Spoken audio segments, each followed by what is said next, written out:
Assalamualaikum warahmatullahi wabarakatuh. Hai sobat, selamat datang di Sanjaya Movie. Seperti yang aku jelaskan di opening kemarin, aku bakalan mereview alur cerita film. Di review pertama aku mau nge-review film fantasi. Film ini berjudul The Magic Kids. Film ini menceritakan tentang 3 bocil ajaib yang berusaha mempertahankan kotanya dari kejahatan makhluk bernama Lucifer. Gimana ceritanya? Ayo kita mulai alur ceritanya.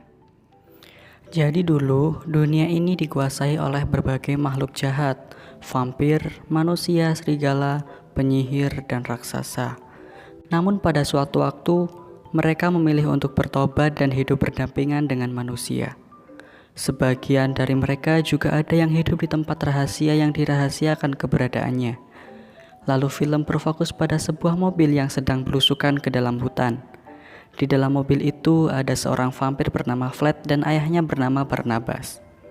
Mereka hendak pergi ke tempat rahasia bernama Kelas Veden untuk menghadiri sebuah undangan bersekolah sihir.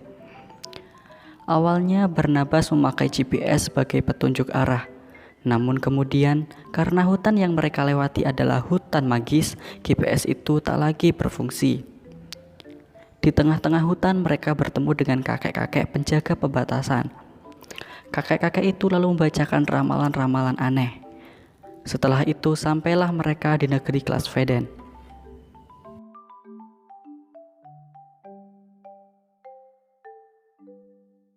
Vlad sangat terpesona melihat kota itu. Saking terpesonanya mereka hampir saja menabrak seorang pengendara sepeda. Tapi anehnya entah sihir apa yang mengenai sepeda itu tiba-tiba berubah menjadi sepeda jadul. Lalu datang Pak Polisi. Secara aneh topi polisi itu juga berubah menjadi topi jadul. Setelah itu Vlad dan Barnabas sampai di sebuah kos-kosan. Awalnya Vlad ragu mau ikut sekolah itu atau enggak. Namun Barnabas berusaha meyakinkan Vlad. Hari pun mulai malam. Barnabas meletakkan foto almarhumah istrinya di kamar Vlad lantai atas. Namun ketika turun tiba-tiba suhu ruangan itu menjadi sangat dingin. Dan tiba-tiba datang sesosok vampir yang menagih biaya administrasi. Barnabas kaget dong, kirain sekolahnya buat anak yang dapat beasiswa, ternyata bayar. Ketika hendak protes, si vampir gak jelas tadi udah pergi aja. Karena Barnabas bingung mikirin administrasi itu, sampai-sampai dia tidak tidur semalaman. Ketika Vlad datang, Barnabas menutupi kegelisahannya dengan wajah ceria dan lalu cepat-cepat nganterin Vlad ke sekolah. Sayangnya Barnabas hanya bisa nganterin sampai halaman sekolah karena dia harus ngurus administrasi itu. Vlad lalu melihat seorang anak yang dijahili oleh anak-anak senior. Lalu datang 3 cewek cantik yang merupakan seorang peri. Mereka datang dan membela anak yang dibully itu. Anak itu rupanya adalah seekor siluman serigala. Dia bernama Wolf dan cewek itu bernama Faye. Mereka bertiga lalu menjadi seorang sahabat. Di sekolah semua anak-anak didampingi oleh orang tua mereka, tapi tidak dengan Vlad. Lalu Wolf memperkenalkan Vlad pada orang tuanya. Acara MOS pun dimulai. Di sisi lain Barnabas datang ke tempat cewek seksi aduhai yang ternyata dia adalah menteri keuangan kota itu. Barnabas meminta agar wanita itu mau meringankan administrasinya dengan mengizinkan Barnabas membayar dengan cara nyicil. Namun wanita itu menolaknya. By the way, kita sebut saja wanita itu Mak Lampir ya. Mak Lampir mengatakan kalau dia nggak bisa bayar pakai uang, dia juga bisa bayar pakai kalung permata merah milik Vlad. Tiba-tiba datang seorang pria yang merupakan wali kota kota itu. Bukannya membantu, wali kota malah menekan Barnabas agar memberikan kalung permata merah itu. Barnabas lalu menjelaskan bahwa kalung itu adalah peninggalan istri tercintanya dan gak mungkin Barnabas memberikannya.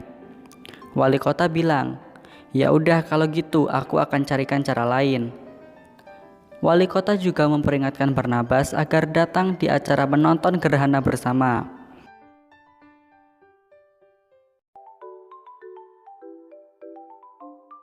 Di sekolah, Vlad menunggu ayahnya. Tiba-tiba datang seorang petugas bernama Hanapel. Hanapel lalu menyuruh Vlad untuk masuk ke aula karena di sana ada acara penting. Tiba-tiba Barnabas datang ketika acara sedang berlangsung. Dia langsung jadi pusat perhatian dong. Acara itu rupanya adalah acara pembangkitan kekuatan. Setiap siswa memiliki kekuatannya masing-masing. Ketika Faye mencoba terbang, dia tiba-tiba hilang kendali. Ya, itu karena Faye adalah anak yang memiliki fobia pada ketinggian. Faye lalu terjatuh di atas Vlad. Vlad yang melihat tangannya terluka tiba-tiba muntah dan Wolf juga punya alergi terhadap bulu serigalanya sendiri. Ketika di kosan, Vlad marah sama ayahnya karena telah memasukkannya ke sekolah. Jadi ceritanya si Vlad ini memiliki alergi sama darah, padahal kan dia vampir. Ayahnya lalu menasihatinya kalau suatu hari nanti dia akan terbiasa dengan darah. Wolf diperiksa oleh dokter karena alerginya. Video Faye yang terjatuh jadi viral dan membuatnya malu. Di malam harinya malampir datang. Dia datang dengan menabrak tong sampah. Jadi Barnabas mendengar suara bingsing dan menghampiri Vlad di kamarnya. Mak lampir menjulurkan tangannya dan memasukkannya lewat jendela. Karena nggak ada apa-apa, Barnabas lalu menutup jendela. Tangan mak lampir pun kejepit. Mak lampir mencoba lagi dan dia berhasil mencuri kalung permata milik Vlad dan memberikannya pada wali kota. Entah apa yang selanjutnya terjadi, kita sambung di part selanjutnya ya.